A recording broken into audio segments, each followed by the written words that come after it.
পর্যন্ত নবীর শান বলা যাবে। নবীর শান ও মান শেষ করা সম্ভব হবে না। কেমন নবী! 63 বছর জিন্দেগি দুনিয়ায় কাটাইলেন নবী। এই 63 বছরের শান মান কিয়ামত হলেও শেষ হবে না। কেমন সেই নবী, কেমন নবীর শান ও মান আল্লাহ বাড়িয়েছেন। হ্যাঁ, ওই নবীর মহাব্বত দরকার আছে না নাই? ভাই আমরা কথা না বলি, আসুন গভীর মনোযোগ। আমার নবীর কেমন শান ও মান, নবীর শান ও মান বর্ণনা করতে গেলে বাবা সারা রাত করা যাবে, শেষ হবে না। আমার আল্লাহ বলেন, আমি আল্লাহকে যদি দুনিয়ার কেউ পেতে চাও, আমার রহমাতুল লিল আলামিন নবী ছাড়া আমি আল্লাহ পাওয়া সম্ভব না। ওয়ামা আরসালনাকা ইল্লা রাহমাতাল লিল আলামিন।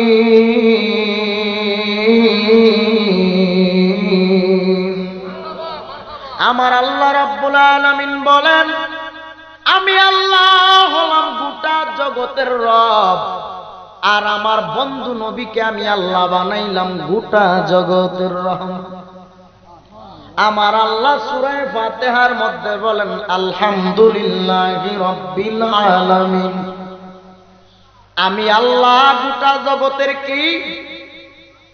জোরে বলেন, যার সাথে কারো শরীক চলবে, একটু জোরে বলেন, যে আল্লাহর সাথে কারো শরীক চলবে না, যে আল্লাহর মতো অদ্বিতীয় আর কোনো আল্লাহ নাই, যে আল্লাহর মতো এই দুনিয়ার কেউ নাই, আবার সেই নবীর মতো দুনিয়ার কোনো নবী না। বলে আমার নবীর কেমন পাওয়ার আর কেমন গুণ জানো? যেই নবীর পাওয়ার এবং গুণ আমার আল্লাহ বাড়াইয়া দিলেন। আমার আল্লাহ বলেন, ও দুনিয়ার মানুষ, কোনো কিছুই আমি আল্লাহ বানাইতাম না যদি আমার রহমাতুল লিল আলামিনকে আমি আল্লাহ না বানাইতাম। কুনতু কানজান মাখফিয়ান, আল্লাহ বলেন আমি আল্লাহ ছিলাম গোপন, আমি আল্লাহ প্রকাশ হইলাম নবীর উসিলায়। যে আল্লাহ প্রকাশ হইল আমার নবীর উসিলায়, বলেন দেখি ওই নবী আজও পর্যন্ত মদিনায় আছে না নাই? ওই নবী মদিনায় গুনাহগার উম্মতের মায়া, চোখের পানি মুবারক ছেড়ে ছেড়ে আজও পর্যন্ত কাঁদেন। আর আপনি আমি উম্মত হইলাম ওই মায়ার নবীর জন্য, বুঝি চোখে পানি নাই? এরে নবীর উম্মতের দল, এই ঠান্ডার রাতে এই কুয়াশার মধ্যে আল্লাহ জিন এবং মানুষ বানাইলেন আল্লাহর ইবাদতের জন্য। এরে কিশোরগঞ্জ করিমগঞ্জের কলাতলির মানুষ, আমরা যেহেতু জিন নয়, আমরা মানুষ। আসুন মানুষ নিয়ে কিছু কথা বলবো। এরে নবীর উম্মতের দল, মাইকের আওয়াজ পাইতেছেন, একটু গভীর মনোযোগ নিয়ে কথাগুলো শুনবেন।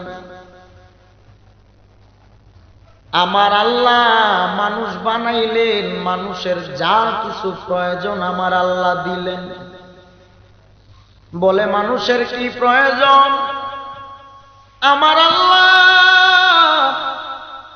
মানুষের খাওয়ার জন্য আমার আল্লাহ ভাত খাওয়ার মতন ভাত চাউল দিয়া দিলেন। বলে চাউলটা কেমন জানো? সাধারণ একটা চাউলের বীজের দানা আপনি পুঁতে দিলেন, এই বীজ থেকে আমার আল্লাহর কি খেলা, কেমন নিয়ামত একটু দেখো রে বাবা। বীজ থেকে গাছ জন্ম হলো, গাছ থেকে একটা দানা থেকে অসংখ্য অগণিত দানা বের হলো।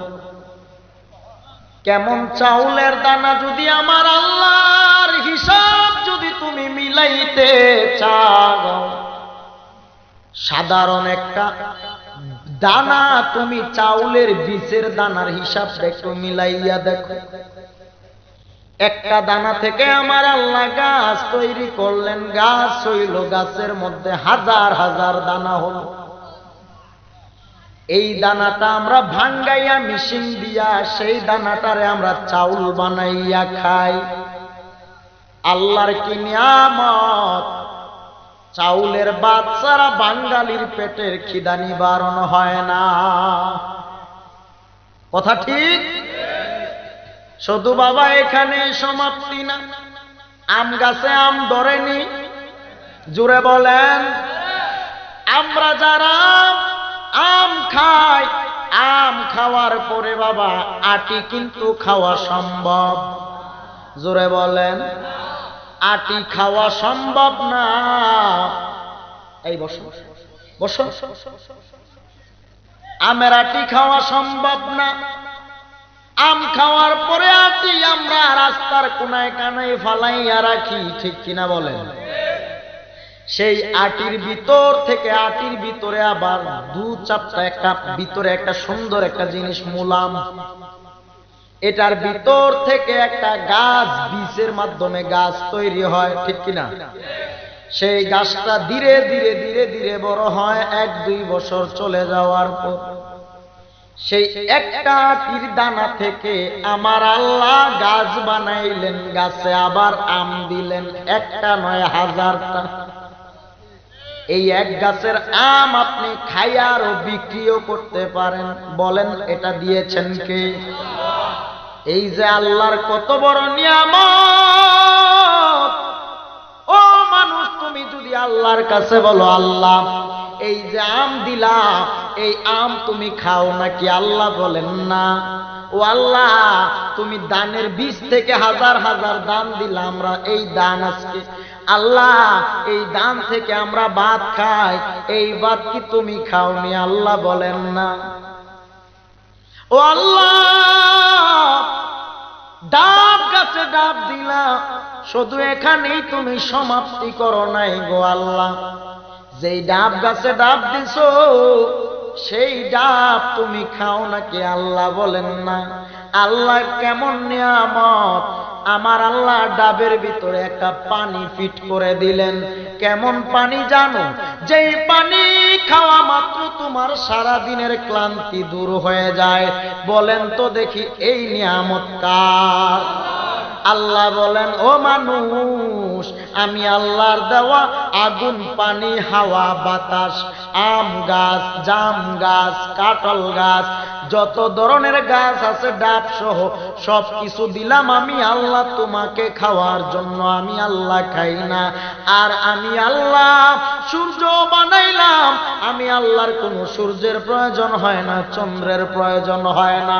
সূর্য বানাইলাম, আমি আল্লাহ তোমাকে আলো দেওয়ার জন্য সূর্য বানাইলাম, চন্দ্র বানাইলাম, আমি আল্লাহ শুধু তোমার জন্য। এই শীতকালে আমার আল্লাহ শীত দিলেন, গরমকালে আমার আল্লাহ গরম দিয়া দিলেন। বাবা, এটা সব কিছু আমাদের জন্য। আর আমার আল্লাহ বলে, ও মানুষ, আমি আল্লাহ তোরে বানাইলাম একমাত্র আমি আল্লাহর গোলামির জন্য। আল্লাহর গোলামি ছাড়া ভিন্ন কারো গোলামি চলবে? একটু জোরে বলেন। এরে নবীর উম্মতের দল, সব কিছু আমার আল্লাহ বানাইলেন একমাত্র আমাদের খেদমতের জন্য। আর আমাদেরকে আল্লাহ বানাইলেন আমার আল্লাহর ইবাদত করার জন্য। আল্লাহ বলেন, না না, কেউ যদি আমি আমি আল্লাহর ইবাদত করতে করতে জীবনটাও দিয়া দেয়, আমি আল্লাহকে পাওয়া সম্ভব হবে না যতক্ষণ পর্যন্ত আমার রহমাতুল লিল আলামিনের আদর্শ অনুসরণ অনুকরণ না করবে। এই জন্য আমার নবীর সম্মান এবং পাওয়ার আমার আল্লাহ বাড়াইলেন। আল্লাহ বলেন, আমি আল্লাহ আসমান বানাইতাম না, জমিন বানাইতাম না, গাছপালা, নদী নালা, তরুলতা, আদম হাওয়া, জান্নাত জাহান্নাম, কোনো কিছু আমি আল্লাহ বানাইতাম না। আমি আল্লাহ সব বানাইলাম একমাত্র আমার রহমাতুল লিল আলামিনের উসিলায়। তো ওই নবীর উসিলায় আমার আল্লাহ বানিয়েছেন। আমরা মানুষ হওয়ার পরে বুঝি নবী চিনি না, হ্যাঁ?